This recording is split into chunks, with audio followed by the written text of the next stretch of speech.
السلام علیکم ورحمۃ اللہ وبرکاتہ۔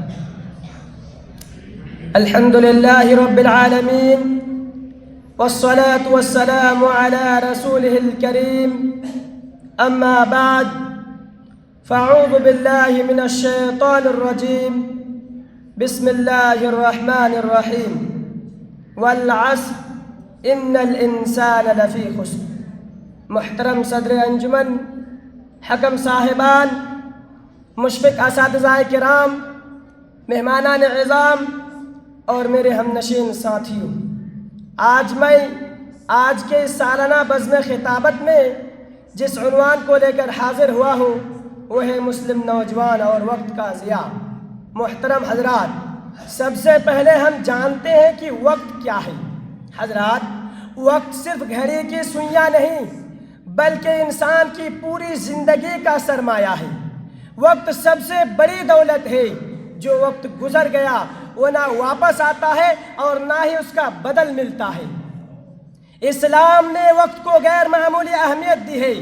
اللہ تعالیٰ قرآن میں وقت کی قسم کھا کر سورۃ العصر آیت نمبر 1-2 میں ارشاد فرمایا، والعصر ان الانسان لفی خسر، یعنی زمانے کی قسم، بے شک انسان خسارے میں ہے۔ بتائیے کیا مسلم نوجوان اس خسارے سے محفوظ ہے؟ نہیں ہے۔ انسان کے خسارے کی بنیادی وجہ وقت کا غلط استعمال ہے، جبکہ مسلم نوجوان مستقبل کی امید اور امیدوں کا مستقبل ہے۔ نوجوان کسی ملک کی ترقی کے لیے، کسی قوم کی ترقی کے لیے بالکل ریڑھ کی ہڈی کی طرح ہے۔ جس طرح ریڑھ کی ہڈی کے بغیر جسم بیکار ہے، اسی طرح نوجوانوں کے بغیر قوم بیکار ہے، اس کی کوئی حیثیت نہیں۔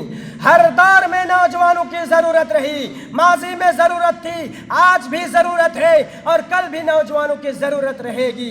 لیکن افسوس، اسی نوجوان کا سب سے بڑا مسئلہ یہ بن چکا ہے کہ وہ اپنا قیمتی وقت ضائع کر رہا ہے۔ وقت ضائع کرنے کے بنیادی اسباب میں سے بڑا سبب مقصد زندگی سے غفلت ہے۔ جس نوجوان کو یہ معلوم ہی نہ ہو کہ وہ کیوں پیدا ہوا ہے، جبکہ اللہ تعالیٰ قرآن میں سورۃ الذاریات آیت نمبر 56 میں ارشاد فرماتا ہے، وَمَا خَلَقْتُ الْجِنَّ وَالْإِنسَ إِلَّا لِيَعْبُدُونَ، ہم نے جن اور انسان کو صرف اپنی عبادت کے لیے پیدا کیا ہے۔ عبادت صرف نماز کا نام نہیں ہے بلکہ زندگی کے ہر لمحے کو اللہ کی رضا کے مطابق گزارنے کا نام ہے۔ وقت ضائع کرنے کے بنیادی اسباب میں سے ایک سبب یہ بھی ہے، جوانی دیوانی ہوتی ہے۔ ہم اور آپ دیکھ رہے ہیں کیا ہو رہا ہے کہ نوجوان لڑکیوں کے ذریعے اپنا وقت ضائع کر رہا ہے، جبکہ دشمنان اسلام اپنی لڑکیاں دے دے کر مسلم نوجوانوں کو اسلام سے دور کر رہے ہیں۔ نوجوانوں، نبی کریم صلی اللہ علیہ وسلم کی بات یاد رکھنا۔ نبی کریم صلی اللہ علیہ وسلم نے فرمایا، مردوں کے لیے سب سے بڑا فتنہ عورت کا فتنہ ہے۔ حدیث صحیح بخاری کا ہے، حدیث نمبر 5096، عن اسامہ بن زید رضی اللہ عنہما عن النبی صلی اللہ علیہ وسلم قال، ما ترکت بعدی فتنة اضر علی الرجال من النساء۔ اسامہ بن زید رضی اللہ عنہما سے روایت ہے کہ رسول اللہ صلی اللہ علیہ وسلم نے فرمایا، میں نے اپنے بعد مردوں کے لیے عورتوں کے فتنہ سے بڑھ کر نقصان دینے والا فتنہ اور کوئی نہیں چھوڑا ہے۔ آج مسلم نوجوان لڑکیوں کے فتنے اور موبائل کے فتنوں میں پھنس کر اپنی صحت اور وقت ضائع کر رہے ہیں۔ نبی کریم صلی اللہ علیہ وسلم نے فرمایا، حدیث صحیح بخاری کا ہے، حدیث نمبر 6412، نعمتان مغبون فیہما کثیر من الناس، الصحہ والفراغ۔ دو نعمتیں ایسی ہیں جن کے سلسلے میں اکثر لوگ دھوکے میں ہیں، وہ ہے صحت اور فراغت۔ اور کہتے ہیں وقت کم ہے کام زیادہ۔ ہر ایک کو یہی شکایت ہے، ہمارے پاس وقت نہیں ہے۔ وقت نہ ہونے کی متعدد نقصانات ہیں میرے نوجوان ساتھیوں۔ علم و فہم میں کمی، کردار اور اخلاق کی کمزوری، خود اعتمادی میں کمی، امت کا دوسروں کا محتاج بن جانا، پھر یہ فیصلہ نہ کر پانا کہ کرے تو کرے کیا۔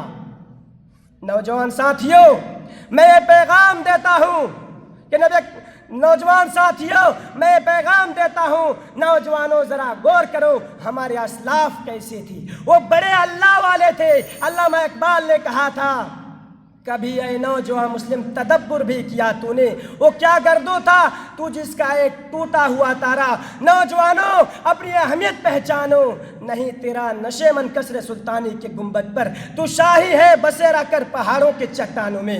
نوجوانوں تم عقابی روح پیدا کرو، کیونکہ شاعر کہتا ہے عقابی روح جب بیدار ہوتی ہے جوانوں میں، نظر آتی ہے ان کو اپنی منزل آسمانوں میں۔ نوجوانوں نا امید ہونے کی ضرورت نہیں ہے، حالات اس سے اور برے آنے والے ہیں، ہوا کے رخ کو بدلنے کی ضرورت ہے، شکایت کرنے کی نہیں۔ نوجوانوں پھیر سکتے ہو تو پھیرو رخ ہواؤں کا، اگر طاقت نہیں تم میں تو تم پھر نوجوان کیوں ہو؟ یہی باتوں سے میں اپنی تقریر کو ختم کرتا ہوں۔ آخر میں اللہ رب العالمین سے دعا کرتا ہوں کہ رب العالمین تو ہمارے نوجوانوں کی اصلاح کر دے، رب العالمین تو ہمارے نوجوان کو سیدھے راستے پر لگا دے، آمین۔ تقبل یا رب العالمین۔ السلام علیکم ورحمۃ اللہ وبرکاتہ۔ وعلیکم السلام ورحمۃ اللہ۔ ان کے بعد میں سعادت کو دعوت دیتا ہوں کہ آپ آئیں اور اپنی تقریر کو پیش کریں۔ روشنی ڈالیں۔ السلام علیکم ورحمۃ اللہ وبرکاتہ۔ الحمدللہ رب العالمین والصلاة والسلام علی رسولہ الکریم، اما بعد فاعوذ باللہ من الشیطان الرجیم، بسم اللہ الرحمن الرحیم۔